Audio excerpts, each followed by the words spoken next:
നിയമസഭാ തെരഞ്ഞെടുപ്പിൽ പെരിന്തൽമണ്ണ മണ്ഡലത്തിൽ 8 സ്ഥാനാർത്ഥികളാണ് മത്സരരംഗത്തുള്ളത്. പരമാവധി വോട്ടർമാരെ ബൂത്തുകളിൽ എത്തിക്കാനുള്ള ശ്രമത്തിലാണ് മുന്നണികളുടെ പ്രവർത്തകർ.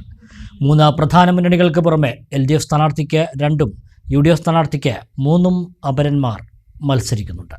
വ്യാഴാഴ്ച നടക്കുന്ന നിയമസഭാ തെരഞ്ഞെടുപ്പിന്റെ പ്രചാരണങ്ങളെല്ലാം കഴിഞ്ഞ് വോട്ടെടുപ്പിലേക്ക് കടക്കുമ്പോൾ വലിയ പ്രതീക്ഷയിലാണ് മുന്നണികൾ.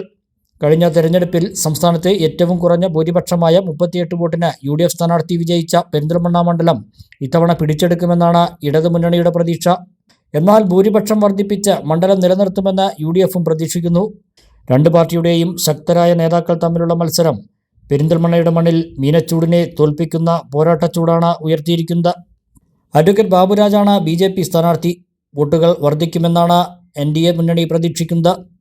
പെരിന്തൽമണ്ണ മണ്ഡലത്തിൽ 8 സ്ഥാനാർത്ഥികളാണ് മത്സരരംഗത്തുള്ളത്. NDA സ്ഥാനാർത്ഥി VP മുഹമ്മദ് ഹനീഫയ്ക്ക് 2, UDF സ്ഥാനാർത്ഥി നജീബ് കാന്തപുരത്തിന് 3 സ്ഥാനാർത്ഥികൾ അപരരായി മത്സരരംഗത്തുണ്ട്.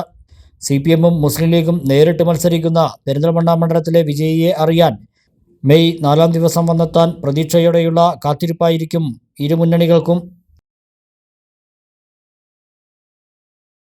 നൂതന സാങ്കേതിക വിദ്യ ഒരുക്കിയുള്ള എല്ലാ നേത്രരോഗ ചികിത്സാ സൗകര്യങ്ങളും വിദഗ്ധരായ ഡോക്ടർമാരുടെ മേൽനോട്ടത്തിൽ. അൽ സലാമ ഹൈ ഹോസ്പിറ്റൽ റോഡ്, പെരിന്തൽമണ്ണ.